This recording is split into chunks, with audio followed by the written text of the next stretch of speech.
இந்த ஆன்மா மன்னிக்காது, இது மன்னிக்காது, அது மன்னிக்காதுலாம் கதை. எவன் வேணால் எவன் கூட வேணால் சேருவான். ஆனானப்பட்ட புரட்சி கலைஞர் விஜயகாந்தே 16 கலைஞரோட பேசிக்கிட்டு தான் இருந்தார். அதனால தான் அவர் பழம் நழுவி பாலில் விழுந்தினார். அதான் அன்றைக்கி ஒருத்தர் சொல்லியிருந்தார், பழம் நழுவி பாலில் விழுந்துதா பால்டாயில் விழுந்துதான்னு தெரியல. அது போக போக தான் தெரியும் உங்களுக்கு. திமுக ஜெயிக்க போகுதுன்ற ஒரு பரப்புரையை நாளும் பொழுதும் திமுக கட்டுப்பாட்டில் இருக்க 90% ஊடகங்களும் வாடகை வாய்களும் தொடர்ந்து இதை செய்து கொண்டிருக்கிறார்கள். இவ்வளவு நாளாக கொள்கை கூட்டணி என்று பேசி வந்த திராவிட முன்னேற்ற கழகத்திற்கு இனிமேல் அதை சொல்லுவதற்கான தார்மீக உரிமையோ தகுதியோ அருகதையோ இருக்கிறதா என்பதுதான் கேள்வி. R you take your own decision. ஒழுங்காக இருங்க, இல்லைனா நீங்கள் உங்கள் முடிவை எடுத்துக்கலாம். எங்களுக்கு ஆப்ஷன்ஸ் இருக்குது, உங்களை நம்பி நாங்கள் இல்லை. இன்றைக்கி அதிகாரம் கையில் இருக்கும்போது அவங்களுக்கு பண பலம் இருக்குது, உளவுத்துறை போலீஸோட பலம் இருக்குது. மீடியாவை இது வரைக்கும் தமிழ்நாடு வரலாறுல யாருமே கட்டுப்படுத்த முடியாத அளவுக்கு திமுக கட்டுப்படுத்திட்டு இருக்கு. இல்லை, அப்போ காங்கிரஸுக்கு அடிக்கிற ஒரு மாஸ்டர் ஸ்ட்ரோக்கை எடுத்துக்கலாம்ல. நீ உள்ளுக்குள்ளே இருந்து உள்ளடி வேலை பார்த்துக்கிட்டு இருக்கிய, அவன் என்ன பண்ணுறான் பாருன்னு.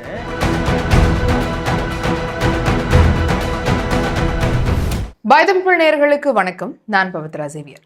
அரசியல் தேர்ச்சிக்கோள் நிகழ்ச்சியில அவங்க எல்லாரையும் அன்போடு வரவேற்கிறேன். இது ஒரு கலந்துரையாடலா இருக்க போது நம்மளுடைய முதல் இந்த ஒரு கலந்துரையாடல்ல நமக்கு விருந்தினரா வந்திருக்காரு மூத்த பத்திரிகையாளர் மணி அவர்கள். வணக்கம் சார். வணக்கம் மேடம். சார், ஒரு கலந்துரையாடலா நெறியாளர்களான இருக்கு, நாங்கள் எல்லாரும் பல்வேறு கேள்விகளை உங்ககிட்ட கேட்கலாம் அப்படிங்கிறதுக்காக இந்த ஒரு நிகழ்வு. ரொம்ப நன்றி நீங்க பங்கு பெற்றதுக்கு எங்க அரங்கத்துக்கு. மகிழ்ச்சி சார். இப்போ தேர்தல் களம் ரொம்ப பரபரப்பா போயிட்டு இருக்கு. ஒவ்வொரு பிரச்சனைகளையும் பார்த்துட்டு இருக்கோம், ஒவ்வொரு முடிவுகளையும் பார்த்துட்டு இருக்கோம். ரொம்ப ஒரு வித்தியாசமான ஒரு முடிவாகவும் எல்லாரும் எதிர்பார்க்காத ஒரு முடிவாகவும் தேமுதிக திமுகல போய் சேர்ந்த ஒரு விஷயம் அப்படிங்கிறது பார்க்கப்படுது. திமுகவோட கூட்டணியில இது ஒரு பெரிய வலுவா இருக்கும் அப்படின்னு ஒரு தரப்பினரும், இல்லை இது ஒரு பெரிய பேக் ஃபயர் தான், திமுக இதனால எந்த ஒரு நலனும் கிடையாது அப்படிங்கிற ஒரு தரப்பினருடைய கருத்துக்களையும் பார்த்துட்டு இருக்கோம். நீங்க எப்படி பாக்குறீங்க சார் திமுகவுடைய இந்த கூட்டணியில தேமுதிக இணைஞ்சிருக்கிறது? முதல்ல ஒன்றும் பெரிய பரபரப்பு இது வரைக்கும் தொற்றிக்கொள்ளவில்லை. அதனால உங்க ஸ்டேட்மெண்ட் முழு அளவில் உண்மை என்று நான் ஏற்றுக்கொள்ள மாட்டேன். இந்த டெவலப்மெண்ட்டை பொறுத்த வரைக்கும் நேற்றைக்கு திமுக கூட்டணியில் சேர்ந்ததை பொறுத்த வரைக்கும் இது எதிர்பார்க்கப்பட்ட ஒன்று தான். அவங்க எந்த பக்கம் போவாங்கன்னு தான் எல்லாரும் பார்த்துட்டு இருந்தாங்க. இந்த பக்கமா அந்த பக்கமான்னு. அங்கும் இங்கும் பாதை உண்டு, இன்று நீ எந்த பக்கம் அப்படின்னு ஒரு பாட்டு வரும், கண்ணதாசனோட பாடல், அவர்கள் படத்தில். அவங்க ஒரே நேரத்தில் 2 பேரோடையும் பேசினாங்க. ஏன்னா மூணாவது ஒரு ஆள் இல்லை, அதனால 2 பேரோடையும் பேசினாங்க. இது எல்லாருக்கும் தெரியும். விஜய் கூட அவங்க பேசலை, ஏன்னா இவங்க எதிர்பார்க்குற சில விஷயங்கள் அங்கே கிடைக்காது. அதனால அவங்க திமுக கிட்ட மட்டும்தான் பேசணும். பட் இது பர்செப்ஷன் வைஸ் திமுகவுக்கு ஒரு லாபம். ஏன்னா பாலிடிக்ஸில் லைக் வார், நீங்கள் முதல்ல பர்செப்ஷனில் ஜெயிக்கணும், அப்புறம் தான் ஆக்சுவல் வாரை ஜெயிக்கணும். அது மாதிரி பாலிடிக்ஸில் முதல்ல பர்செப்ஷனில் ஜெயிக்கும் போதே ஒரு 40% நீங்கள் ஜெயிச்சிட்டிங்கன்னு அர்த்தம். திமுக ஜெயிக்க போகுதுன்ற ஒரு பரப்புரையை நாளும் பொழுதும் திமுகவும் திமுகவோட தோழமை கட்சிகளும் திமுக கட்டுப்பாட்டில் இருக்க 90% ஊடகங்களும் திமுகவால் வளர்க்கப்படுகிற அறிவாலி அல்சேஷன்களும் வாடகை வாய்களும் தொடர்ந்து இதை செய்து கொண்டிருக்கிறார்கள். இது கடுமையான வார்த்தைகளாக எவரும் நேயர்கள் நினைக்க வேண்டாம். நிலைமை தமிழகத்தில் அவ்வளவு மோசமாக இருப்பதால் தான் நான் இந்த கடி சொற்களை பயன்படுத்தியிருக்கிறேன். கனியிருப்ப காய் கவர்ந்துட்டுன்றாங்க, பண்ணக்கூடாது தான். பட் தமிழ்நாட்டில் நிலைமை ரொம்ப கேவலமாக இருக்கிறதால இந்தியாவில் எந்த மாநிலத்தையும் விட தமிழகத்தில் பத்திரிகையாளர்கள் என்ற பெயரில் உண்மையான பத்திரிகையாளர்களும் அந்த பெயரில் இயங்கக்கூடியவர்களும் அரசியல் பார்வையாளர்களும் மனசாட்சியை அடகு வைத்து திமுக சார்பு நிலையை ஒரு திமுககாரன் கூட கற்பனை செய்ய முடியாத அளவுக்கு எடுத்திருப்பதால் நான் இந்த கடுமையான வார்த்தைகளை பயன்படுத்துகிறேன். அதற்காக நான் வருந்துகிறேன், வேறு வழி இல்லை. இன்றைக்கு பர்செப்ஷனில் திமுக ஜெயிச்சுக்கிட்டே இருக்குது. அதில் அவங்களுக்கு இது ஒரு கூடுதலான ஒரு பலம் பர்செப்ஷனில், சந்தேகம் இல்லை. நேற்றைக்கு இந்த செய்தி வந்த பொழுது திமுக இந்த தேர்தலில் தோற்கடிக்கப்பட வேண்டும் என்று நினைக்கிற அதிமுகவை சார்ந்த மனநிலை உள்ளவர்கள், அதிமுகவை சாராத ஆனால் திமுக தோற்கடிக்கப்பட வேண்டும் என்ற மனநிலை உள்ளவர்கள் ஒரு சேர சற்று அதிர்ச்சி அடைந்தார்கள், வருத்தம் அடைந்தார்கள் என்பது உண்மை. அதை நம்ம ஒத்துக்கணும். வாக்கு வங்கி அளவில் அவங்களுக்கு 2021 0.45% தான் அப்படின்றது தான் யதார்த்தம். இப்போ நிகழ்ச்சி ஆரம்பிக்கிறதுனால அருள் கூட தான் பேசிட்டு இருக்கும்போது சொன்னார் என்கிட்ட. ஆனால் பர்செப்ஷன் வைஸ் ஒரு கட்சி கூட போகுதுன்றது ஏற்கனவே எல்லா கட்சியும் கூட வச்சுக்கிட்டு இருக்க திமுகவுக்கு அங்கே ஃபுட்போர்டில் தொங்கிட்டு இருக்காங்க. ஓவர்லோடில் போயிட்டு இருக்குது. அது ஓவர்லோடில் போனால் வாகனம் என்ன ஆகும்னு தெரியும், அது நம்ம சொல்ல வேணாம். பட் ஃபுட்போர்டில் தொங்குறாங்க. அதனால் நீ வான்னு எல்லாரும் சேர்த்துக்கிட்டே இருக்காங்க. அவங்க எடப்பாடி பழனிசாமி அந்த ரேஸில் பின்னணியில் சற்று பின்தங்கி இருக்கிறார் என்பது உண்மை. என்னதான் அதிமுகவும் அதிமுக தோழமை கட்சிகளும் சொன்னாலும் நேற்றைய டெவலப்மெண்ட் வந்து பர்செப்ஷன் வைஸ் திமுகவுக்கு ஒரு கூடுதல் பலத்தை கொடுத்திருக்கிறது என்பதில் மாற்று கருத்துக்கு இடமில்லை. அவங்க ஒரே நேரத்தில் 2 பேரோட பேசினாங்க. சிவராத்திரி அன்னைக்கு ஈஷா மையத்தில் அவங்க வேலுமணியும் எஸ்பி வேலுமணியும் பிரேமலதாவும் சந்தித்து பேசின பிறகு அந்த அலைன்ஸ் ஃபார்ம் ஆகிடும் தான் நினச்சாங்க. அதில் ஒரு சின்ன திருப்பமாக இது நடந்தது. இது ஒன்றும் எதிர்பாராததல்ல. இப்போ பிரேமலதாவுடைய விஜயகாந்த் கட்சியுடைய கடந்த கால வரலாறை பார்க்கும் பொழுது அவங்க யாரோட வேணால் போவாங்க. எந்த விதமான ஒரு கொள்கையும் இல்லாத ஒரு அரசியல் ஒரு கட்சியை எங்கே கொண்டு போய் நிறுத்தும் என்பதற்கு இதுதான் சரியான உதாரணம். இதில் ஆச்சரியம், ஓரளவுக்கு ஆச்சரியம் என்னென்னா, இவ்வளவு நாளாக கொள்கை கூட்டணி என்று பேசி வந்த திராவிட முன்னேற்ற கழகத்திற்கு இனிமேல் அதை சொல்லுவதற்கான தார்மீக உரிமையோ தகுதியோ அருகதையோ இருக்கிறதா என்பதுதான் கேள்வி.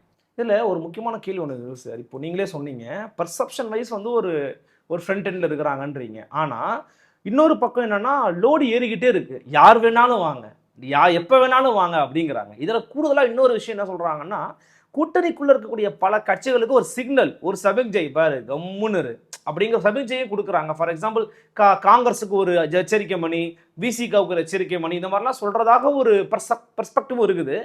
அப்படி இருக்கும்போது ஓவர்லோடு ஆகிட்டே போகும்போது அது ஒரு டிஸ்அட்வான்டேஜ் தான் அந்த கூட்டணிக்கு. The very word overload speaks about the result. ஓவர்லோடுனாலே அடுத்து என்ன நடக்கும்னு எல்லாருக்கும் தெரியாது. இயற்கை விதி. அதை நான் சொல்லணும்னு அவசியம் இல்லை, நீங்கள் கேட்கணும்னு அவசியம் இல்லை. ஓவர்லோடுனா என்ன நடக்கும்ன்றது எல்லாருக்கும் தெரியும். அதை ஒரு பக்கம் ஒதுக்கி வைப்போம். இந்த நடவடிக்கை, இந்த காய் நகர்த்தல் என்பது ஸ்டாலின் ஒரு கல்லில் 2-3 மாங்காய்கள் எடுத்திருக்கிறார். இதற்கான இமிடியட் ப்ரொவோகேஷன் என்ன வந்ததுன்னா, காங்கிரஸ் திமுக சொல்படி கேட்க தயாராக இல்லை. கேசி வேணுகோபால் வந்துட்டு போன பிறகும் ஓரளவு காம்ப்ரமைஸ் ஆகிருக்குன்னு நம்பப்படுகிறது. பட் ஸ்டில் காங்கிரஸுக்கு ஒரு பாடம் கற்பிக்க வேண்டும் என்று திமுக விரும்புகிறது. அதனால் அவங்க வந்து ஏடிஎம்கேவோட பேசுகிறாங்க. எந்த அளவுக்கு அந்த பேச்சுவார்த்தை முன்னணியில் இருக்குன்றதெல்லாம் நம்மை விட திராவிட முன்னேற்ற கழகத்திற்கும் முதலமைச்சருக்கும் ரொம்ப நன்றாக தெரியும். ஏனெனில் அவர்கள் ஆளும் கட்சி, உளவுத்துறை இருக்கிறது. அவர்களுடைய ஆட்களும் அவங்களோட தொடர்ந்து பேசிக்கிட்டு தான் இருக்காங்க. அதனால் அந்த பேச்சுவார்த்தையோட ஸ்டேட்டஸ் என்னன்றது அவங்களுக்கு ரொம்ப நல்லா தெரியும். இதை கொண்டு வந்ததற்கு ஒரு கல்லில் 2-3 காய் என்னன்னா, ஒன்று காங்கிரஸுக்கு கொடுக்குற மெசேஜ், லுக் கொடுக்குற சீட்டை வாங்கிட்டு போய் இனிமேல். இது ஏன்னா இவங்க உள்ளே வரதால் வந்து அவங்களுக்கு குறைஞ்சது 7 சீட்டோ 8 சீட்டோ கொடுக்கும்போது அதை எல்லா கட்சிகளுக்கும் கடந்த முறை கொடுத்ததுலேருந்து 1-2 குறைச்சி ஈக்குவேட் பண்ணணும். இல்லை கடந்த முறை கொடுத்ததில் அப்படியே ஃப்ரீஸ் பண்ணிவிட்டு நம்பர்ஸ் ஃப்ரோசன் 21 எலெக்ஷனுக்கு இப்போ நாங்கள் எங்கள் போல்லேருந்து கொடுத்துறோம். ஆனால் ஒரு சீட்டு கூட யாருக்கும் அதிகம் கிடையாது. காங்கிரஸுக்கான message, behave properly or you take your own decision. ஒழுங்காக இருங்க, இல்லைனா நீங்கள் உங்கள் முடிவை எடுத்துக்கலாம். எங்களுக்கு ஆப்ஷன்ஸ் இருக்குது, உங்களை நம்பி நாங்கள் இல்லை அப்படின்றது மெசேஜ் காங்கிரஸ். ஓகே. ரெண்டாவது, விசிகா போன்ற கட்சிகளுக்கு, இடதுசாரிகளுக்கு கூடுதல் சீட்டுன்னா கனவெல்லாம் வேணாம். ஏன்னா எல்லாரும் 10 சீட்டு 20 சீட்டுன்னு போய் லிஸ்ட்டை கொடுக்குறாங்க. அதான் சார் சொல்கிறேன், கூட்டணி கட்சியை பற்றி சொல்கிறேன் சார். கூட்டணி கட்சிகளுக்கு அவங்க எல்லாம் லிஸ்ட்டு போய் சிபிஎம் போய் 70 சீட்டு ஒன்று ரெட்டை இலக்கத்தில் கொடுக்குறாங்க. சிபிஐ கொடுக்குறாங்க 10 சீட்டு ஒன்று, விசிகா ரெட்டை இலக்கம் ஒன்றுன்றாங்க. எல்லாருக்குமான மெசேஜ் இது பாருங்க. புதுசாக ஒருத்தர் உள்ளே வந்திருக்காரு, அவங்க நாங்கள் அக்காமடேட் பண்ணோன்னா 8 சீட்டு குறைஞ்சபட்சம், அதுலேருந்தே ஆரம்பிப்போம். மினிமம் 8 சீட்டு ஒரு ராஜ்யசபா அல்லது 7 சீட்டு ஒரு ராஜ்யசபானா 7னே வச்சுக்கோங்களேன். அந்த 7 சீட்டை வந்து நாங்கள் வந்து எங்கள் போலில் வந்து கொடுத்துறோம். உங்களுக்கு தான் நாங்கள் ஃப்ரீஸ் பண்ணிட்டோம் அந்த நம்பர். உங்களுக்கு கூட கொடுத்தோம்னா நாங்கள் எப்படி அவங்களுக்கு கொடுப்போம்? நாங்களும் குறைச்சிக்கிறோம், நீங்களும் குறைச்சிக்கோங்க. நீங்கள் எல்லோரும் ஒரு சீட்டு குறைச்சிக்கோங்க, நாங்கள் 3 சீட் 4 சீட்டு குறைச்சிக்கிறோம். இப்படி ஒரு ஃபார்முலா வைக்கப்படும். இல்லைன்னா வந்து ஃப்ரோசன், எல்லாருக்கும் பழைய நம்பர் தான், நாங்கள் எங்கள் கொடுத்துக்கிறோம். இல்லை 3வது ஆப்ஷன் இருக்குது, எல்லாரும் குறைக்கணும். 6 வாங்கினா 6 லாஸ்ட் டைம் சிபிஐ சிபிஎம். ஆமாம், எல்லாருக்கும் 4 5 5 5 5 1 குறைச்சிக்கோ, 4 சீட்டு. நாங்கள் எங்கள் போல்லேருந்து 3 கொடுத்துறோம். காங்கிரஸுக்கு வந்து நீ வந்து 25 வாங்கின ஒற்றை இலக்கத்தில் வாங்கினவங்களுக்கு 1 சீட்டை குறைப்போம். 4 4 4 5 5 5 4. காங்கிரஸுக்கு ரெட்டை இலக்கன்றதுனால 2 குறைப்போம். 4 + 2 6. நாங்கள் எங்கள் இதுலேருந்து வந்து நாங்கள் ட்ரிபிள் டிஜிட்டில் இருந்ததால் நாங்கள் 3 கொடுக்குறோம். அவங்களுக்கு வாரி வழங்குகிறோம். நாங்கள் வள்ளல் பரம்பரை 3 கொடுக்குறோம். 9 சீட்டு, 9 + 1. நம்ம கூடுதலாக சீட்டு சேட்டாக தான் ஜெயிக்க முடியும். இது வந்து நாங்கள் 100% உங்களுக்கு ஸ்ட்ரைக் ரேஷியோவை என்ஷூர் பண்ணுறோம். போன தடவை 4 தானே ஜெயிச்சிங்க, இந்த தடவை 4 வாங்கி ஜெயிக்க வைக்கிறோம். இப்படி எந்த ஃபார்முலாவை வேணால் காம்பினேஷன் பர்முடேஷனில் ப்ரெசென்ட் பண்ணப்படலாம். இது நம்மை விட அவங்களுக்கு நல்லா தெரியும். திமுகவுக்கும் விசிகாவுக்கும் இடதுசாரிகளுக்கும் நேற்றைக்கு கொடுக்கப்பட்ட மெசேஜ், இது ஏதோ அண்ணா திமுகக்கான மெசேஜ்ன்றாங்க. இல்லை நண்பர்களே, இது கூட்டணி கட்சிகளுக்கு கொடுக்கப்பட்ட மெசேஜ். என்னென்னா, கொடுக்குற சீட்டை வாங்கி கொண்டு நீங்கள் அமைதியாக அவை அடக்கத்துடன் நடந்து கொள்ள வேண்டும். இல்லை என்றால் உங்களுக்கான கதவுகள் திறந்தே இருக்கின்றன. நீங்கள் எந்த பக்கம் வேண்டுமானாலும் போகலாம். ஏன்னா நேற்றைய மூன்றது வந்து நீங்கள் யோசிச்சு பாருங்க, இவங்க பெரிய அளவில் ஒரு மாரல் ஹை கிரவுண்ட் இது வரைக்கும் எடுத்ததுன்னா இது ஒரு கொள்கை கூட்டணி. டு அ லார்ஜ் எக்ஸ்டென்ட் அது உண்மை, நான் ஒத்துக்கிறேன். 2 இடதுசாரிகள் விசிகா காங்கிரஸ் ஒருபோதும் திமுக பிஜேபி இருக்க கூட்டணிக்கு போக மாட்டாங்க. மதிமுகவும் இப்போ அந்த ஸ்டாண்டு கிட்டத்தட்ட வந்துட்டாங்க. ஆனால் தேமுதிகன்ற கட்சி எத்தகைய அரசியலும் இல்லாத ஒரு கட்சி. அது எ political party with zero politics. India கூட 10 வருஷம் இருந்தோம். அது கூட தப்பு கிடையாது. அது ஒரு பொலிட்டிக்கல் ஃபார்மேஷன். இந்த 21 ஸ்டாலின் கவர்மெண்ட் வந்ததுலேருந்து இந்த 5 வருஷத்தில் தேமுதிகவோட ஒரே ஒரு பொலிட்டிக்கல் ஆக்டிவிட்டியை நீங்கள் சொல்லுங்கள். ஏதாவது ஒரு பிரச்சனைக்கு தெருவில் இறங்கி போராடினாங்க, ஏதாவது ஒரு பிரச்சனையை பற்றி தேமுதிகவோட காட்டமான ஒரு அறிக்கை, ஏதாவது ஒரு பிரச்சனைக்காக நீதிமன்றங்களை அணுகி அவங்க மக்களுக்காக போராடினாங்க. பாமகவை எடுத்திங்கன்னா 100 விஷயத்த சொல்லலாம். இடதுசாரிகளை எடுத்திங்கன்னா கூட்டணியில் இருந்தாலும் சொல்லலாம். விசிகாவை எடுத்திங்கன்னா சொல்லலாம். காங்கிரஸ் எடுத்திங்கன்னா ரொம்ப தேடி பார்த்து ஒன்று சொல்லலாம். எதுவுமே இல்லாத a political party with zero பாலிடிக்ஸ்னால் அது தேமுதிக. அவங்க பிஜேபியோடையும் தொடர்ந்து பேசிக்கிட்டு இருந்தாங்க. மறந்துடாதீங்க, முதன்முறையாக இவங்க சைபர் வாங்கினப்பையும் நாடாளுமன்ற மைய மண்டபத்தில் பிரேமலதாவையும் விஜயகாந்தையும் அழைச்சி தான் மோடி பதவியை பிரமாணம் ஏற்றுக்கிட்டார் இல்லையா? அப்படி இருக்கும் பொழுது எந்த கொள்கையும் இல்லாத ஒரு கட்சியை, நேற்று வரைக்கும் பிஜேபியோட உறவாடிய ஒரு கட்சியை நீங்கள் திமுக கூட்டணியில் சேர்த்துட்டு இனிமேல் அது கொள்கை கூட்டணின்னு சொல்வதற்கான தார்மீக ஒரு தகுதி திமுக கூட்டணிக்கு இருக்கிறதா அல்லது திமுகவுக்கு இருக்கிறதா? இதுக்கு ஒரே ஒரு காரணம் தான், காங்கிரஸுக்கு பாடம் புகட்டணும், கூட்டணி கட்சிகளுக்கும் பாடம் புகட்டணும். ஒரு கல்லில் 2 மாங்காய். கூட்டணி கட்சிகளுக்கும் பாடம் புகட்டணும், பர்செப்ஷன் வாரில் ஜெயிக்கணும். ஒரு கல்லில் 3 மாங்காய். ஞாபகம் வச்சுக்கோங்க, overload, the very word of overload, அதோட அடுத்த கட்டம் என்னன்றது எல்லாருக்கும் தெரிந்தது. பட் அதான் இதில் ஒன்று கார்த்தி, இதில் என்டிஏ விஜயகாந்துக்கு செய்யக்கூடிய விஜயகாந்தோட ஆன்மா மன்னிக்காது. என்டிஏவுக்கு வந்து இவ்வளோ நாளாக இருந்துட்டு திடீர்னு நீங்கள் வந்து திமுக பக்கம் போயிருக்கீங்க. விஜயகாந்தை சுக்குநூறாக சுக்கலாக உடைச்சதும் திமுக தான். அதெல்லாம் மறந்துட்டு நீங்கள் போய் சேர்ந்துருக்கிறீங்க, உங்கள் தொண்டர்களை ஏற்றுக்க மாட்டாங்கன்னு அதிமுக அலையன்ஸில் இருக்கிற சில பேர் பேசுகிறாங்க. இன்னொன்று, எடப்பாடி வந்து கண்டுக்கலங்க, போனால் போகட்டும் வந்தாவட்டும் விட்டுக்கிறாங்க. ஏன்னா திமுகவோட அமைச்சர் ராஜகண்ணப்பனே அதெல்லாம் ஒரு கட்சியாங்க நல்லா தான் கேட்டார். இப்போ அந்த கட்சி போய் சேர்த்துருக்குறாங்க. அப்போ அது எதிர்கட்சிக்கு வந்து ஒரு பேர் இழப்பு அப்படின்னு சொல்லிட முடியுமா? நம்ம முதல் பாயிண்ட்டு, இந்த ஆன்மா மன்னிக்காது, இது மன்னிக்காது, அது மன்னிக்காதுலாம் கதை. எவன் வேணால் எவன் கூட வேணால் சேருவான். ஆனால் என்னப்பட்ட புரட்சி கலைஞர் விஜயகாந்தே 16 கலைஞரோட பேசிக்கிட்டு தான் இருந்தார். அதனால தான் அவர் பழம் நழுவி பாலில் விழுந்தினார். அப்போ பேச்சுவார்த்தை நல்லா போயிட்டு கடைசி நேரத்தில் சம்திங் ஹேப்பண்ட். அவங்க அந்த பக்கம் போனாங்க. அந்த மக்களால் கூட்டணிக்கு போனதுக்கு வேற காரணம் இருக்குது. அதெல்லாம் எங்கள் சபையில் சொல்ல முடியாது என்னால், அது தெரிய வேண்டியவங்களுக்கெல்லாம் தெரியும். அதனால் விஜயகாந்தோட ஆன்மா மன்னிக்காதுன்றலாம் கதை. விஜயகாந்த் இருந்தாலும் நீங்கள் அந்த டிசிஷன் எடுத்திருப்பார். அதனால் அதெல்லாம் சொல்லாதீங்க. அந்த அளவுகளை வச்சா எந்த கட்சியும் தப்பாது. மூப்பனார் வந்து ஜெயலலிதா எதிர்ப்பில் கட்சி ஆரம்பித்து அதே ஜெயலலிதாவோட 2001 போய் சேர்ந்தார். மதிமுக வந்து திமுக விட்டு வெளியில் வரும்போது பேசாத பேச்சு கிடையாது. இன்றைக்கி திமுக காரனே வெக்கப்படுற அளவுக்கு திமுகவுக்கு சொம்படிக்கிறாரு வைகோ. இடதுசாரிகளை பற்றி சொல்லவே தேவையில்லை. காங்கிரஸும் பற்றி பேசாத பேச்சு கிடையாது. இன்றைக்கி காங்கிரஸோட தொங்கு சதையாவையும் திமுகவோட தொங்கு சதையாவையும் மாறி போயிட்டாங்க இடதுசாரிகள். அதனால் இந்த அளவுகளை வச்சிங்கன்னா யாருமே தப்ப மாட்டாங்க. அது முழுக்க தவறான ஒரு வாதம். விஜயகாந்தே இன்றைக்கி உயிரோடு இருந்து தான் இந்த முடிவு எடுத்திருக்கலாம். ஏன்னா அவர் இருக்கும்போதே திமுகவோட போகிறதுக்கான எல்லா பேச்சுவார்த்தையும் நடந்து கடைசி நேரத்தில் சில சம்பவங்களால் அது வந்து மாறி போச்சு. ரெண்டாவது இப்போ சொன்ன பாயிண்ட் வந்து, அது என்ன சொன்னீங்க, எதிர்கட்சிகள் வந்து எதிர்கட்சிகள் ஒரு பேர் இழப்பா கருதணுமா? ஏன்னா ராஜகண்ணப்பனே வந்து ஏங்க அதெல்லாம் ஒரு கட்சியாங்க 2 நாள் முன்னாடி கேட்டாரு. இப்போ திருப்பி வந்து சேர்ந்துட்ட பிறகு ஆஹா பார்த்தீர்களா சேர்ந்துட்டாங்க அப்படிங்கிறாங்க. நான் அதை தான் உன்னோட இந்த பேட்டியோட ஆரம்பத்தில் சொன்னேன் 10 நிமிஷத்துக்கு முன்னால். பர்செப்ஷன் வைஸ் திமுக ஜெயிச்சிருக்கு. ஆக்சுவலாக தேமுதிகவோட முடிவை பார்த்து எதிர்கட்சிகள் பயப்பட வேண்டிய அவசியமே இல்லை. அவங்களோட வாக்குவிங்க என்பது 0.045னா தட் இஸ் 0.5% கீழே, 0.5% கீழே. ஒரு பூத்துக்கு 2 ஓட்டு இருக்குமா 3 ஓட்டு இருக்குமான்னு தெரியாது. அதனால் பயப்பட வேண்டிய அவசியமே இல்லை. ஆனால் இந்த செய்தி வந்த உடனே முதல்ல அதிமுகவை ஆதரிக்கக்கூடியவர்களும் திமுக தோக்கணும்னு விரும்புகிறவங்களும் அதிர்ச்சி அடைந்தார்கள் என்பது உண்மை. ஸ்லைட் ஜர்க் இருந்திருக்கு. That is true. ஏன்னா பெர்செப்ஷனில் அவங்க ஜெயிக்கிறாங்க. மேபி அது வரும் நாட்களில் மாறலாம். இவங்களோட உண்மையான பலம் என்னன்றது ராஜகண்ணப்பா சொன்னது தான். ஆனால் திமுக வந்து இன்றைக்கி வந்து காங்கிரஸை வழிக்கு கொண்டு வரணும், கூட்டணி கட்சிகளை வழி கொண்டு வெறும் காங்கிரஸ் மட்டும் இல்லை, கூட்டணி கட்சிகளையும் அடக்கி ஆளணும்னு திமுக நினைக்குது. கொடுக்குற சீட்டை வாங்கிட்டு போ, இல்லாமல் உங்கள் முடிவுன்ற ஒரு நிலைப்பாட்டுக்கு வந்துட்டாங்க. அதில் பார்க்கும்பொழுது இந்த திமுகவுக்கு ஒரு அப்பர் ஹேண்ட். மறுபடியும் சொல்கிறேன், இது பெர்செப்ஷன் வைஸ் தான். மற்றபடி வந்து இதில் வந்து எடப்பாடி அவங்க போனால் போட்டுன்ற முடிவுக்கு ஒரு கட்டத்தில் வந்தார். ஆனால் முழு மனதோடு வரல. நேற்றைய இந்த முடிவு வந்து அதிமுகவுக்கு அதிர்ச்சி என்பதில் எனக்கு சந்தேகமே கிடையாது. பட் வரும் நாட்களில் அடுத்த 5 நாட்கள் 10 நாட்களில் வந்து இது மாறலாம். மற்றபடி வந்து இந்த முதல் கொஸ்டின் ஆன்மா மன்னிக்காது, அது மன்னிக்காது, டேஷ் மன்னிக்காதுலாம் அபத்தத்திலேயே அபத்தமான கருத்து. அரசியலை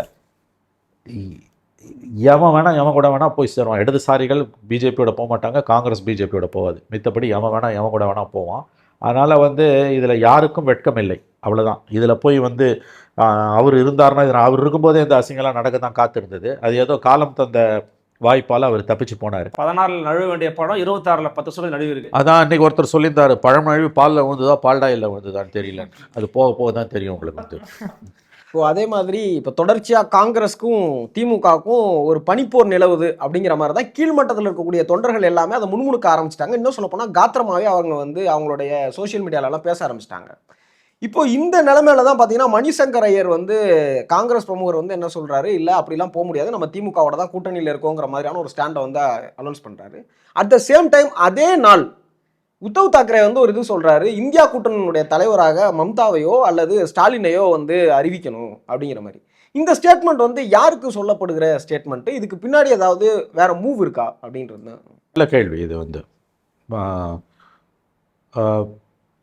மணிசங்கர் ஐயர் சொன்னது வந்து காங்கிரஸ் தலைமை மீது அவருக்கு இருக்கக்கூடிய ஒரு வெறுப்பு, கோபம். அது அவருக்கு ஒரு ஏமாற்றம் இருக்குது, அவருக்கு உரிய மரியாதை அவருக்கு கிடைக்கலன்னு. அந்த கோபத்தில் வந்து அவர் வந்து ராகுல் காந்திக்கு எதிராக சொன்ன கருத்து. இதில் வந்து இந்தியா கூட்டணிக்கு தலைவர்னு யாருமே கிடையாது, ஒருங்கிணைப்பாளர் தான். அந்த ஒருங்கிணைப்பாளராக வந்து காங்கிரஸை நகர்த்திட்டு அந்த இடத்துக்கு மமதாவை கொண்டு வரணுன்ற பேச்சு மக்களவைத் தேர்தல் முடிஞ்ச உடனே கிளம்ப ஆரம்பிச்சுது. அதுக்கு பிறகு அது அடங்குச்சு. பிஆர் எலெக்ஷன்லாம் வரும்போது அது வரத்துக்கு முன்னாலேயே கூட. இன்றைக்கு ஒரே நேரத்தில் வந்து மணிசங்கர் ஐயர் சொன்னது என்பது காங்கிரஸ் தலைமை மீது அவருக்கு இருக்கக்கூடிய வெறுப்பை அவர் காட்டுகிறார், கோபத்தை, அவருக்கு இருக்கக்கூடிய அதிருப்தியை காட்டுகிறார். இத்தனைக்கும் திமுகவை, ஸ்டாலினை வந்து ஒரு கட்டத்தில் மிக கடுமையாக விமர்சித்தவர் வந்து மணிசங்கர் ஐயர். இன்றைக்கு வந்து இந்தியா கூட்டணிக்கு வந்து ஒருங்கிணைப்பாளராக வர வேண்டும் என்பது ராகுல் காந்திக்கு அவர் எதிராக அவர் வைத்திருக்கக்கூடிய அவருடைய கோபத்தின் வெளிப்பாடு. அவர் இன்னொன்று சொன்னார், அந்த கருத்தை சொல்கிறதுக்கு அன்றைக்கி காலையில் இந்தியன் எக்ஸ்பிரஸ் பத்திரிகையில் அவர் எழுதிய கட்டுரையில், கேரளாவில் வந்து எலெக்ஷனில் பினராயி விஜயன் தான் இந்த முறையும் சிஎம் ஆவார்னார். அவர் காங்கிரஸில் உறுப்பினர் பதவியிலேருந்து நீக்கப்படவில்லையே தவிர அவர் அப்படியே வச்சுருக்காங்க, டார்மெண்ட்டாக இருக்கார். மற்றபடி அவருக்கு எந்த மரியாதையும் உள்ள கிடையாது காங்கிரஸுக்குள்ளே. அவர் ஓரங்கட்டப்பட்டவர். டெல்லியில் என்ன பண்ணுவானுங்க இந்த நேஷ்னல் மீடியா, அது பெரும்பாலான மீடியா வந்து பிஜேபி கண்ட்ரோலில். இங்கே எப்படி 99% மீடியா திமுக கட்டுப்பாட்டில் இருக்கோ அந்த மாதிரி வந்து அங்கே இருக்க மீடியா பிஜேபி கண்ட்ரோல். இது மாதிரி ஒரு பை எலெக்ஷன் வருது, இல்லை ஸ்டேட் எலெக்ஷன், ஏதோ முக்கியமான பொலிட்டிக்கல் டெவலப்மெண்ட் வருதுன்னா நான் நேர்லேயே பார்த்துருக்கேன். அதை அவங்க என்ன பண்ணுவாங்க, முக்கியமான சேனல்ஸ் வந்து இந்த டைம்ஸ் நவ், இந்தியா டுடே, இந்த மாதிரியான சேனல்ஸ்லாம் என்ன பண்ணுவோம், அவங்க ரிப்போர்ட்டரை உசுப்பி விட்டு மணிசங்கர் எங்கேயாவது போகிறாருன்னா அது பின்னாலே போவானுங்க. போய் வந்து ஒரு வாயை கலருவானுங்க. அவர் வந்து ஏதாவது கச்சாமச்சான்னு பேசுவான்னு அதை வச்சு அப்படியே பெருசாகிறவங்க. அங்கே எப்படி சுப்பிரமணிய சாமி மாதிரி, பிஜேபி சுப்பிரமணிய சாமி மாதிரி அங்கே சுப்பிரமணிய சாமி தனி மனித தாக்குதல். இவர் வந்து பொலிட்டிக்கலாக பேசுவார், மோட்டரமாக ஊற்றுவாங்க, அதை பேசி அவர் இது பண்ணி விட்டுருவார். இப்போ நேற்றைக்கு வந்து காலையில் கட்டுரை எழுதுகிறாரு, காங்கிரஸ் கட்சி கேரளாவில் ஆட்சிக்கு வர வாய்ப்புள்ள கட்சி. சொந்த கட்சிக்கு இன்னும் 2 மாதத்தில் தேர்தல் வரப்போது, பினராயி விஜயன் தான் சிஎம் ஆகிறாருன்னா அது யாரை கடுப்பேற்றுறதுக்குன்னா ராகுல் காந்தியை கடுப்பேற்றுறதுக்கு கேசி வேணுகோபால் சிஎம் ஆகிற வாய்ப்பில் இருக்கார். அதை கெடுக்கிறது, அந்த வாய்ப்பை தான் அவர் அப்படி சொல்கிறார் அவர் வந்து. ஆனால் அடுத்த ஸ்டேட்மெண்ட் அதுக்கு அந்த கட்டுரை அது. 2வது வந்து பினராயி விஜயன் தான் வந்து சிஎம் ஆக போகிறாருன்றது முக்கியமான, அதை விட முக்கியமானது ஸ்டாலின் வந்து ஒருங்கிணைப்பாளர் ஆகணுன்றது. அது ராகுலுக்கு கொடுக்கக்கூடிய எச்சரிக்கை, காங்கிரஸுக்குள்ளேருந்து வரக்கூடிய கலகக்குரல். 2வது சாம்னா பத்திரிகையில் வந்து எடிட்டோரியல், ஸ்டாலினாவது மம்தாவாவது வரணுன்றது காங்கிரஸ் மீது அவர்கள் தங்களுக்கு இருக்கக்கூடிய வெறுப்பை கக்குகிறார்கள், காங்கிரஸ் மீது அவர்களுக்கு இருக்கக்கூடிய கோபத்தை அவர்கள் வெளிப்படுத்துகிறார்கள். இது பிராந்திய கட்சிகள் எல்லாருக்குமே காங்கிரஸ் மீது ஒரு கோபம் இருக்கிறது. குறிப்பாக பிஆர் எலெக்ஷனில் பார்த்தீங்கன்னா வந்து காலி பண்ணதே ராகுல் காந்தி தான். அவன் தேஜஸ்வி யாதவ் வந்து கடைசி வரைக்கும் இழுத்து கடைசி நேரம் வரைக்கும் அவங்கள கொலாப்ஸ் பண்ணதே ராகுல்ன்ற ஒரு கோபம் இருக்குது. ஸோ பிராந்திய கட்சிகள் எல்லாருக்கும், சமாஜ்வாதி பார்ட்டி ஏற்கனவே சொல்லிட்டான், சமாஜ்வாதி பார்ட்டி இப்போ சிவசேனா ஜாயின் பண்ணிச்சு, மம்தா என்றைக்கு வெளியில் போயிட்டாங்க. திமுக இன்றைக்கி வந்து விரிசல் வந்து பெரிய அளவில் அதிகமாகிட்டு இருக்கு. ஸ்டாலின் மீது இவர்களுக்கு வரக்கூடிய இந்த கரிசனம் என்பது ஸ்டாலின் மீதான கரிசனம் கிடையாது, இது காங்கிரஸ் மீதான கோபம். அது அவங்க இப்படி வெளி அதுல என்ன சந்தேகம்னா, இது தானா வருகிறதா அல்லது திமுகவோட இன்டெலிஜென்ஸ் வந்து இதுல ஒர்க் பண்ணுதாங்கிறதா என் கேள்வி. திமுகவோட கடந்த கால வரலாறு தெரிஞ்சவங்களுக்கு இது தானா வர வாய்ப்பில்லை என்பது தெரிய வரும். ஒரே நேரத்தில் மணிசங்கர் ஐயரோட இந்தியன் எக்ஸ்பிரஸ் கட்டுரையும், ஒரே நேரத்தில் மணிசங்கர் ஐயரோட பேட்டியும், ஒரே நேரத்தில் சாம்னாவோட எடிட்டோரியல், அதுவும் தானா வர வாய்ப்பு வந்து குறைவு. திமுகவின் கடந்த கால வரலாறு அறிந்தவர்கள், வெறுப்பு இல்லாமல் திமுகவோட வரலாறை படித்தவர்கள், சமகால வரலாறை படித்தவர்கள் அல்லது 50 ஆண்டு காண்ட வரலாறை பற்றிய புரிதல் உள்ளவர்களுக்கு இது தானாக வருவதற்கு வாய்ப்பு குறைவு. இன்றைக்கி அதுவும் வந்து ஸ்டேட் கவர்மெண்ட் அவங்க கையில் இருக்குது. கட்சி இருந்தாலும் அவங்க செய்வாங்க. அதிகாரத்தில் இருந்தாலும் இல்லாட்டும் as a political party DMK is a very very powerful dynamic political party. ஒரு அரசியல் கட்சி எப்படி இருக்க வேண்டும் என்பதற்கு உதாரணம் திமுக. அதுவும் வந்து அவங்க சந்தித்த தோல்விகள் எல்லாம் வேறு யாருமே சந்தித்தது கிடையாது. அவர்களுடைய எக்ஸிஸ்டன்ஸில் வந்து அவர்களுடைய ஆயுளில் 76 ஆண்டுகளில் அவங்க 26 ஆண்டுகள் தான் பதவியில் இருந்திருக்காங்க. 50 ஆண்டுகள் அதிகாரம் இல்லாமல் இருந்திருக்காங்க. தன்னுடைய ஆயுளில் 3/2 பங்கு அதிகாரம் இல்லாமல் இருந்தால் ஒரு கட்சி என்றோ அழிந்திருக்கும். ஆனால் அவர்கள் இன்னமும் உயிர்ப்புடன் இருக்கிறார்களாம். அந்த கட்சியில் there is something very important தேர். அதாவது அவங்க கட்சியில் ஏதோ ஒரு முக்கியமான ஒரு அம்சம் அந்த தொண்டர்களை ஒருங்கிணைக்கிறது. இன்றைக்கு maybe what ever it is, இன்றைக்கி அதிகாரம் கையில் இருக்கும்போது அவங்களுக்கு வந்து பண பலம் இருக்குது, உளவுத்துறை போலீஸோட பலம் இருக்குது. மீடியாவை வந்து இது வரைக்கும் தமிழ்நாடு வரலாறில் யாருமே கட்டுப்படுத்த முடியாத அளவுக்கு திமுக கட்டுப்படுத்திக்கிட்டு இருக்குது. Not only traditional media, social மீடியாவையும். இதற்காக வந்து சில 100 கோடிகள் மாதந்தோறும் செலவிடப்படுகின்றன. ஆகவே அவங்களுக்கு இது எல்லாமே வந்து இது வந்து அவங்களுக்கு வந்து 24 மணி நேரமும் 365 நாளும் அவங்க அரசியலையே சுவாசிக்கிறாங்க. இல்லை, அப்போ காங்கிரஸுக்கு வந்து அடிக்கிற ஒரு மாஸ்டர் ஸ்ட்ரோக்காக எடுத்துக்கலாம்ல. நீ உள்ளுக்குள்ளே இருந்தே உள்ளடி வேலை பார்த்துக்கிட்டு இருக்கியா, அவன் என்ன பண்ணுறான் பாருன்னு திமுக பண்ணுற ஒரு மாஸ்டர் ஸ்ட்ரோக் தானே. மாஸ்டர் ஸ்ட்ரோக்ன்ற வார்த்தையை ரொம்ப தவறாக இன்றைக்கி எல்லாரும் பயன்படுத்துகிறாங்க. நீங்களும் அந்த லிஸ்ட்டில் சேர்ந்துட்டீங்க. அதாவது வந்து இட்ஸ் அ பிரில்லியன்ட் மூவ்னு சொல்கிறதுக்கும் மாஸ்டர் ஸ்ட்ரோக்ன்றதுக்கும் வித்தியாசம் இருக்குது. மாஸ்டர் ஸ்ட்ரோக்ன்றது ஒன்ஸ் ஃபார் ஆல் எதிரிங்களை கவுத்துட்டு தான் மேலே ஏறி உட்காந்துக்கிறது, அது கிடையாது. இது வந்து one of the brilliant strokes. இது ஒரு அரசியல் ரீதியாக ஒரு திமுக காரனா அல்லது திமுக காரனா இருக்கணும்னு அவசியம் இல்லை. ஒரு செக்மேட் மாதிரி. செக்மேட் இல்லை, ஒரு ஒரு ஒரு ஒரு செக் மேட் கிடையாது. அதாவது ஒரு ஒரு ஒரு திமுக காரனா இருக்கணும்னு அவசியம் இல்லை, அவன் எல்லாத்தையும் புகழுவான். இப்போ நம்மை மாதிரியான பத்திரிகையாளர்கள், சத்தியமாக சொல்கிறோம் சமநிலையாளர்கள், நம்ம வந்து திமுகவை பிடிக்குதோ பிடிக்கலையோ திமுகவோட செயல்பாடுகளை அவதானிக்கும் பொழுது நம்மளோட வெறுப்பை புகுத்த மாட்டோம். திமுகவோட பலத்தை வந்து ஆமாங்க அது பலம்னு சொல்லுவோம், திமுகவோட பலவீனத்தை பலவீனம்னு சொல்லுவோம். திமுக நல்லது செஞ்சால் நல்லதுன்னும், திமுக தவறோ கெட்டதோ செஞ்சதுன்னா இது தவறுன்னு முகத்துக்கு முகம் சொல்லுவோம். நமக்கு எந்த அஜெண்டாவையும் திமுகவை பற்றின விமர்சனத்தில் கிடையாது. திமுக அழியணுன்னோ திமுக வாழணுன்னோ நம்ம நிச்சயமாக விரும்ப போகிறது கிடையாது. அவர் ஜாப் இஸ் டு கமெண்டேட், அவ்வளோதான். அப்படி பார்க்கும் பொழுது இதெல்லாம் வந்து important moves, interesting moves, maybe brilliant moves on their side. சாம்னாவோட எடிட்டோரியல், மணிசங்கர் ஐயர் பேசுறது, தேமுதிக உள்ளே கொண்டு வந்து சேர்த்தது, இது எல்லாமே அவங்க 24 மணி நேரமும் 365 நாளும் பவர் வேணும்னு நினைக்கிறாங்க. அதுதான் ஒரு அரசியல்வாதியோட பலமே. அந்த பலம் ஜெயலலிதா கிட்ட இல்லாததால தான் அவங்க தோத்தாங்க. ஜெயலலிதா வாஸ் கம்பல்சரி இப்போ பாலிடிக்ஸுக்கு வந்ததுன்றது அண்டர் கம்பல்ஷன். ஆனால் கலைஞருக்கு வந்து அது இயல்பாகவே வந்தது. அதனால தான் வந்து இறுதி வெற்றி திமுகவுக்குன்னுவாங்க. ஸோ அதோட தொடர்ச்சி தான் இன்றைக்கி. DMK is a political animal. அவங்களுக்கு வந்து 24 hours 365 days பவர்.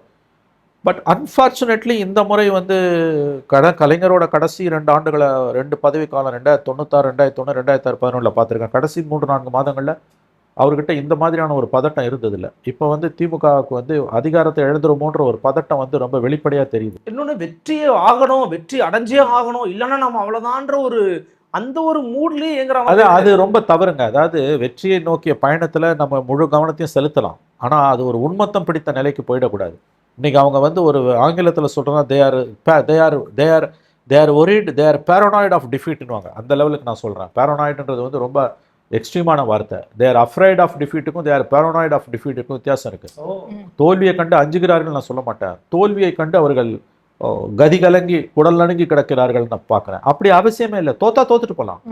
இன்னும் நான் சொல்கிறேங்க, இந்த 2 கட்சிகளுக்கும் நான் சொல்லக்கூடிய வார்த்தை, ஒரு பிரஜையா 5 வருஷத்துக்கு ஒரு கவர்மெண்ட் மாறுறது அவங்களுக்கே நல்லது. இன்றைக்கி அதிமுக இருக்கக்கூடிய இந்த மோசமான நிலைமைக்கு, மிக மிக மோசமான நிலைமைக்கு காரணம் தொடர்ந்து 2 வெற்றிகள். 16 தோற்றுருந்தாங்கன்னா அவங்க இந்த கட்சி இவ்வளோ பலவீனமான மோசமான நிலைமைக்கு போயிருக்காது. தொடர்ந்து தொடர் வெற்றிகள் மிகப்பெரிய சவாலுக்கான, தாங்க முடியாத வீழ்ச்சிகளுக்கான அடையாளம்னு சொல்லுவாங்க இன்றைக்கி இருக்கக்கூடிய காலகட்டத்தில். ஆகவே நான் பார்க்கக்கூடிய இந்த திமுக என்பது எனக்கு ரொம்ப அதிர்ச்சியை கொடுக்கறது என்னென்னா, I am shocked, not even surprise. நான் 2096 2001 2001 கடைசி 3 மாதங்களில் கலைஞரை பார்த்துருக்கேன், 2006 11 கடைசி 3 மாதங்களில் பார்த்துருக்கேன். அவர் தோல்வியை பார்த்து இந்த அளவுக்கு வந்து கதிகலங்கி கடந்ததில்லை. அஞ்சுவதை தாண்டின நிலைப்பாடு அது. Not afraid. அதுக்கு மேலே தேர் பேரனாய்ட், பயம், அப்படியே வந்து ஒரு பரிதவிப்பு, தோற்றக்கூடாதுன்னு. It's part of the game.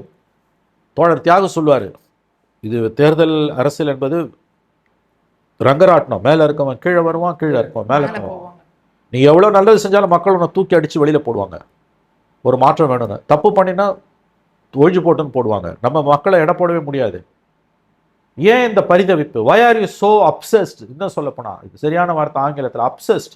Actually by the people கொடுத்த இன்டர்வியூல நீங்க இதுக்கு கரெக்டாக ஒரு 1 month பிஃபோர் எப்படி பீகார்ல வந்து 10,000 ரூபாய் கொடுத்தாங்களோ நீங்க வந்து எழுதி வச்சுக்கிறோம், இவங்க இந்த மாதிரி ஒரு திட்டத்தை தீட்டுவாங்கன்னு நீங்க சரியா வந்து 5,000 ரூபாய் வந்து நான் 2-3 பேட்டிகளில் சொன்னேன். நான் வந்து அதை பெருமைக்காக சொல்லலை, எனக்கு நானே. இல்ல நீங்க கணிச்சீங்கன்ற நான். அப்ப அதுவே நீங்க சொன்னீங்க திமுகவுக்கு அந்த ஒரு இது இருக்கலாம், அவங்க அதை பண்ணுவாங்க, அதை வெற்றிக்காக என்ன வேணா பண்ணுவாங்கன்னு நீங்க. இந்த எல்லைக்கும் போவாங்க. அதுதான் அவங்களுடைய பலம், அதுதான் அவங்களுடைய பலவீனம்.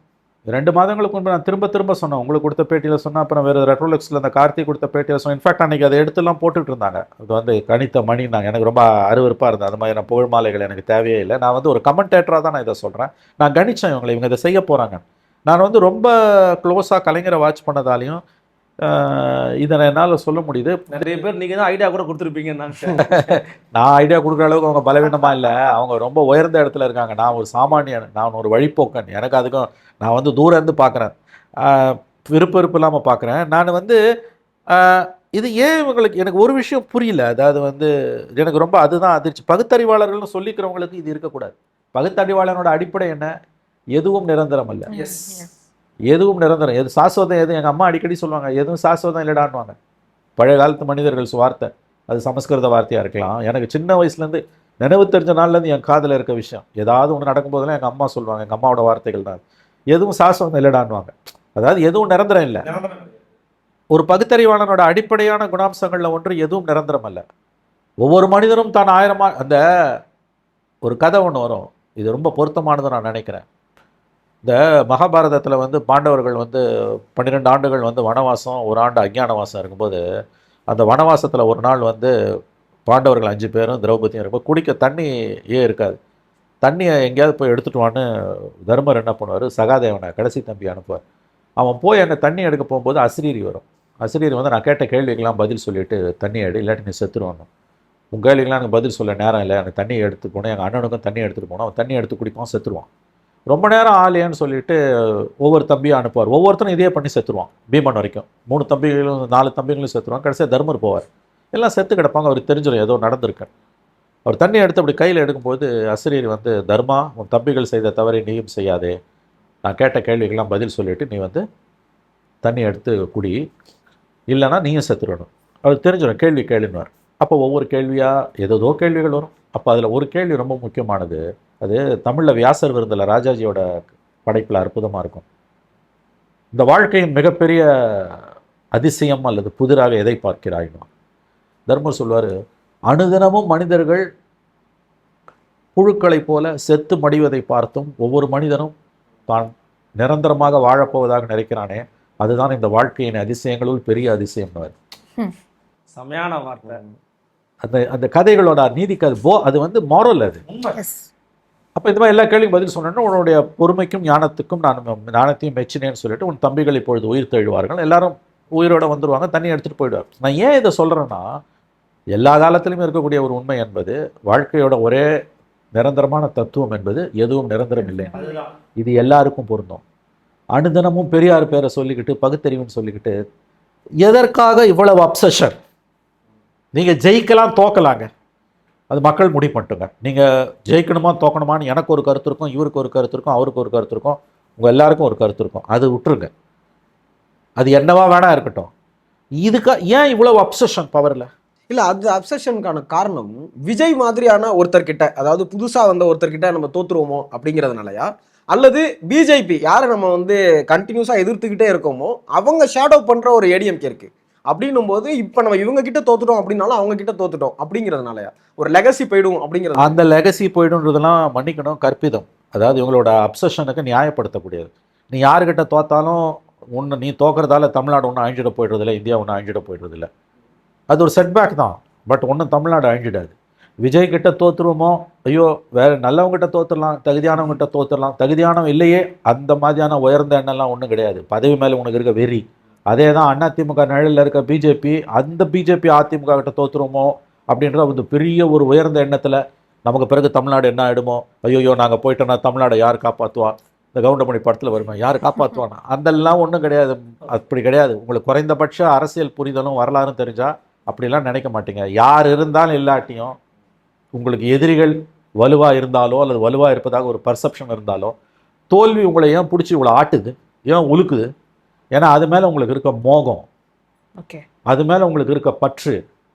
நீங்கள் தாமரையில் தண்ணி மாதிரி நான் பாருங்கள், அது அற்புதமான விஷயங்க. ஒரு விஷயத்தில் இருந்துக்கிட்டே இல்லாமல் இருக்கணும். இது ஒரு நாள் போயிடுங்க பவர். தயவு செஞ்சு இதை புரிஞ்சுக்கோங்க. 93 அசம்பிளியில் நான் இருக்கேன் ஜெயலலிதாவை பார்த்து. அது 91 96 அலங்கோல ஆட்சி ஜெயலலிதா. பீட்டர் அல்ஃபோன்ஸ் முகத்துக்கு முகம் சொன்னார் ஜெயலலிதாவை பார்த்து, அந்த அம்மா ஆடாத ஆட்டம் ஆடும்போது, முன்னாள் முதலமைச்சர் என்பதே நிரந்தரம். முதலமைச்சர் எம்பி எம்எல்ஏ என்பதெல்லாம் நிரந்தரம் கிடையாது, அதெல்லாம் வந்து தற்காலிகமானது மேடம். முன்னாள் முதலமைச்சர் என்பது மட்டுமே நிரந்தரம்னாரு. அது எல்லாருக்கும் பொருந்தும். நான் வந்து இதுக்கு முன்னால் கலைஞரை வந்து 2001 2011 அவங்க ஆட்சியோட இறுதி கட்டம். 2001 ஏப்ரல் மேல் எலெக்ஷன், 2011 ஏப்ரல் மேல் எலெக்ஷன், 2001 2006 11 2 காலகட்டத்திலையும் பார்த்துருக்கேன். அவருக்கு வந்து இந்த அளவு அப்சஷன் கிடையாது பவர் மேலே. வெல், எனக்கு இவங்களோட பிஹேவியரை பார்க்கும்போது இப்போ எல்லாரையும் கட்சியில் சேர்த்துக்கிறால திமுகக்குள்ளே இருக்க ஒரு சிஸ்டம் வந்து இது அஃப்கோர்ஸ் கூட்டணி. இப்போ ஏடிஎம்கேலேருந்து எல்லாரும் போகிறாங்கன்றாங்க. இப்போ ஓ பன்னீர்செல்வம் இன்னும் 2-3 நாட்களில் திமுகவில் சேருவார் என்று சொல்லப்படுகிறது. இப்போ திமுகவில் வந்து நேற்று ஒரு நண்பர் சொன்னார், திமுகவில் வந்து திமுக ஓ பன்னீர்செல்வம் திமுகவில் சேர்ந்துட்டாருன்னா அது அதிமுக திமுக இணைப்பான். யாரு? நம்ம ஷபீர் தான் சொன்னார். இன்னைக்கு காலைல ஷபீர் கிட்ட பேசிட்டு இருந்தேன். நண்பர் ஷபீர் அகமது சொன்னார், நியூஸ் மினிட் ஷபீர் அகமது, அண்ணன் என்ன விஷயம் தெரியுமா? என்னடா அப்படின்னா, இந்த மாதிரி வந்து ஓ பன்னீர்செல்வம் வந்து திமுகவில் சேர்ந்தா திமுக சேர்ந்துருதான். பிஜு பட்நாயக் 79 ஒரு முயற்சி எடுத்ததா சொல்லுவாங்க, திமுகவை இணைக்க முயற்சி எடுத்ததான் சொல்லுவாங்க. அதில் 2 விதமான வியூஸ் இருக்குது. ஒரு தரப்பது மட்டும்தான் அவங்க சொல்கிறாங்க, அதுக்கெலாம் வாய்ப்பே கிடையாது, அது யாரோ சில பேருக்கு எடுத்தாங்க, அதுக்கு நடக்க வாய்ப்பே கிடையாது. ஆனால் சொல்லுவாங்க அப்படி ஒரு மூவ் இருந்ததுன்னு. இப்போ 48 ஆண்டுகளுக்கு முன்பு பிஜு பட்நாயக் எடுத்த கனவை இன்று ஓ பன்னீர்செல்வம் நிறைவேற்றுகிறார். அதிமுகவில் ஓ பன்னீர்செல்வம் சேர்வது மூலமாக திமுக சேர்ந்து விட்டது, அவ்வளோதான். அப்போ கட்சியே கிடையாது, எதிர்கட்சியே, ஒரே கட்சி தமிழ்நாட்டில் திமுக. ஒரே நாடு ஒரே தேர்தல் எப்படி பிஜேபியோ தமிழ்நாட்டில் வந்து ஓரணியில் தமிழ்நாடு ஓரணியில் தமிழ்நாடு என்பதே ஒரே நாடு ஒரே தேர்தல் பிஜேபியோட கோஷத்தின் மறுபதிப்பு தான். அது எப்படி ஓரணியில் தமிழ்நாடு இருக்கும்? தமிழ்நாடு பல அணியில் இருந்தால் தான் அது வளர்ச்சி. பன்முகத்தன்மை தான் ஒரு நாட்டோட வளர்ச்சி மற்றும் எதிர்காலம், இருத்தல், வாழ்வு எல்லாவற்றுக்குமான ஒரு ஆரோக்கியமான அடையாளம். இப்போ ஓ பன்னீர்செல்வமும் நாளைக்கு போய் திமுகவில் சேர்றாருன்னு வச்சுக்கோங்களேன், சேர்ந்துருவார், வேறு ஆப்ஷன் இல்லை அவருக்கு. அதை நம்ம இப்படியும் கூட வியாகியானம் பண்ணலாம். திமுகவில், ஏன்னா நான் தானே வந்து ஒருங்கிணைப்பாளர், என்ன சேலஞ்ச் பண்ணிட்டு இருக்கேன்ல. இப்போ சசிகலாவை கேட்டிங்கன்னா அவங்க வந்து நான் தான் அதிமுக பொதுச் செயலாளர், அவங்களும் போயிட்டாங்கன்னா வந்து கண்டிப்பாக அதோட முடிஞ்சுது. இதெல்லாம் என்னங்க அரசியல்? ஏற்கனவே அதுதான், ஏற்கனவே அம்மாவின் ஆட்சி தான் இது இல்லைங்க. இது வந்து ரொம்ப தேமுதிகவோட இந்த இணைப்பு என்பது யாரோட வேணால் சேரலாங்க, நான் மறுக்கலைங்க. பட் ஒரு கோஹரன்ஸ் இது வரைக்கும் இந்த அலையன்ஸுக்கு இருந்ததுங்க. 19, 21, 24 இந்த அலையன்ஸுக்கு ஒரு கோஹரன்ஸ் இருந்தது. 1000 விமர்சனம் இந்த அலையன்ஸ் மேலே இருந்தாலும் இது ஒரு கொள்கை கூட்டணின்றதை நான் ஒப்புக்கொள்வேன். ஏன்னா பிஜேபியில் இவங்க அத்தனை பேரும் உறுதியாக இருந்தவங்க. மதிமுகவும் பிறகு அதில் மாறி வந்துடுச்சு. 19, 21, 24 பிறகு அவங்க போல நடுப்புற ஒரு சலசலப்பு வந்தது. அதை கூட அவர் ஸ்டாலின் வைகோ சரி பண்ணிட்டார்.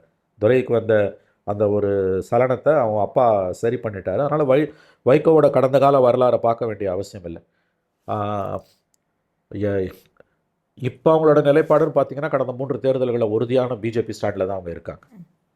பட் இந்த கட்சி தேமுதிகன்றது என்னங்க, அவங்களோட பொலிட்டிக்கல் ஸ்டாண்டை மட்டும் பாருங்கள். மற்றபடி அவங்க மேலே வைக்கக்கூடிய குற்றச்சாட்டுகள், அவங்க பேரம் பேசுகிறாங்கன்னா அதுக்குள்ளெல்லாம் போல.